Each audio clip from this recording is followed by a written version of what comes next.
Fanatics and PointsBet here. Again, unless you're under a rock, you saw the news that Fanatics, this is not 100% official yet, but Fanatics plans to buy PointsBet for the sum of $150 million US.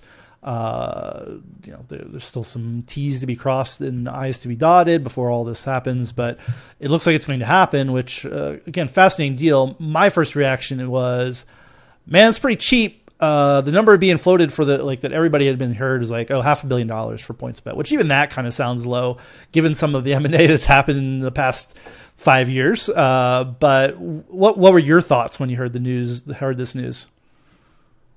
Yeah, same thing. I had several people reaching out as this was materializing over the few weeks before, asking me to spitball valuations. And I didn't have a guess. I was thinking probably several $100 million was a good number. And then, yeah, you see the price tag and it looks low. But, maybe the best case scenario for PointsBet financially, they really didn't have a path to profitability in this market, hadn't really demonstrated that they were able to compete.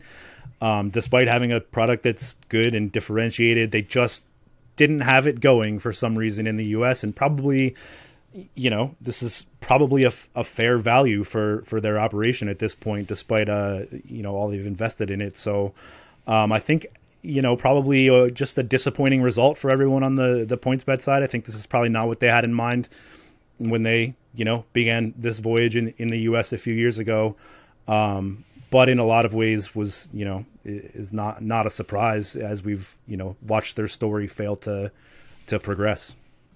I think somebody should go back in the podcast and figure out the first time we said PointsBet was an M&A target. It was probably not quite near the beginning of the podcast in 2019, but certainly a couple years ago, I'd imagine. And certainly if PointsBet had sold 2 to 3 years ago, it would have been a multiple of the $150 million it ended up selling for. Hindsight is 2020, but I think we all kind of say, what is PointsBet is spending a lot of money on branding, marketing, customer acquisition, had a pretty good product, but it was just not gaining. Again, you sit in the numbers all day long, people not really gaining meaningful market share anywhere. It was getting market access and getting its percentage of market share. What at last count, what's its U.S. market share? Look at, is it like couple, 3, maybe 3, yeah, 2 on the high side of 3, the market. Yeah.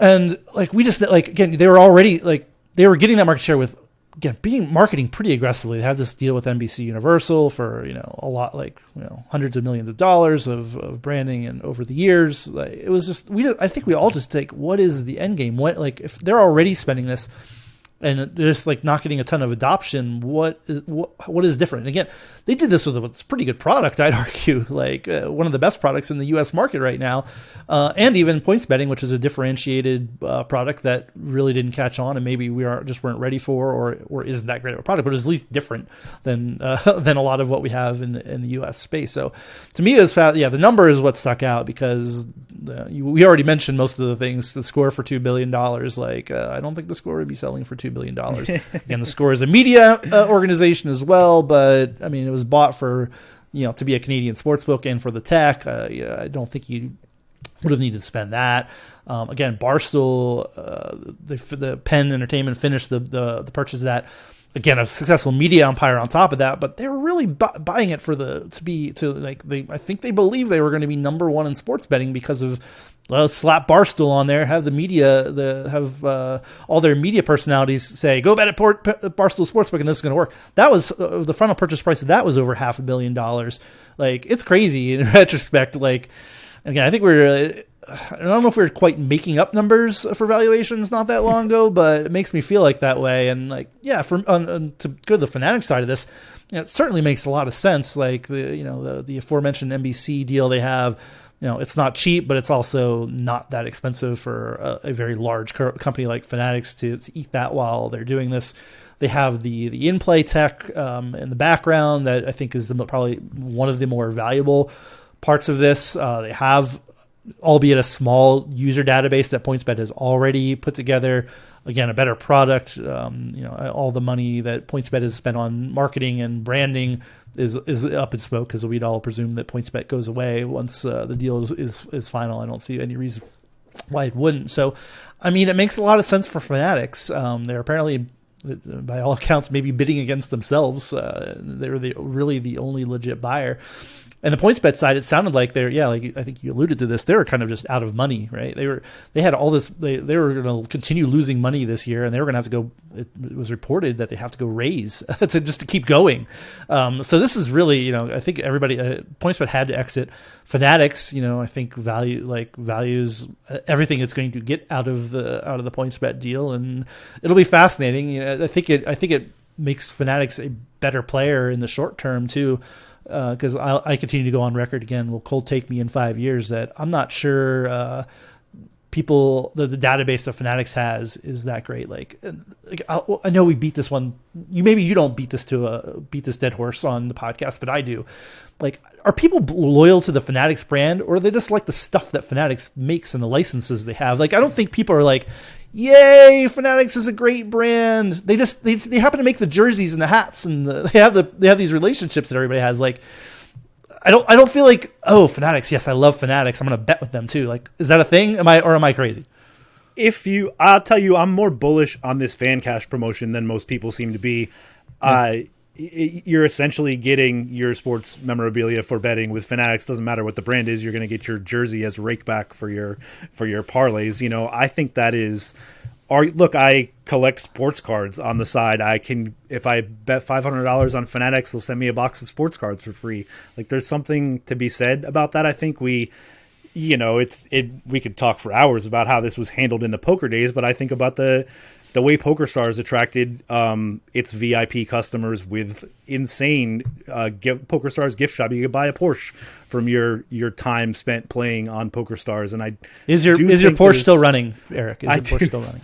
It's gathering snow. Is it still in New Hampshire? Is it still in New Hampshire? Is it stuck in New Hampshire? I do think I think Fan Cash is an intriguing promotion that does kind of bridge this gap. It does kind of salvage the brand, because you're essentially betting on the sports book of your home team. You don't see Fanatics advertisements a ton on TV. They're not a strong brand in this space in the same way DraftKings and FanDuel are. But I think what they have to offer on that side, in their core business, I think that's a attractive cross sell. Yeah, I mean, I definitely agree with you. There's been a lot has come out. I think that a certain amount of your bets seems like you're going to go to being able to buy products on the various team stores or league stores or what have you. It's interesting, and definitely. I think that if that's the way they're activating the email database, I'm with you. I'm a little more bullish. I just don't like. I think some of the other inherent stuff, I get a lot of emails from Fanatics and I ignore them, right? I get or the team store or what have you.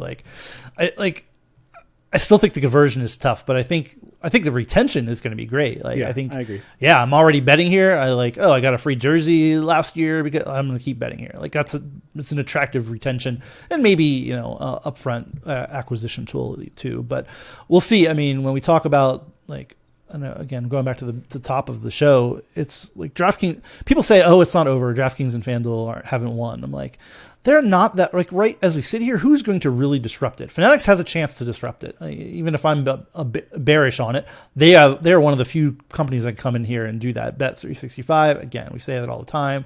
If they get serious, they can definitely disrupt as well. But. And right now it'd have to be almost somebody who's not in the space at all that comes in and disrupts, right?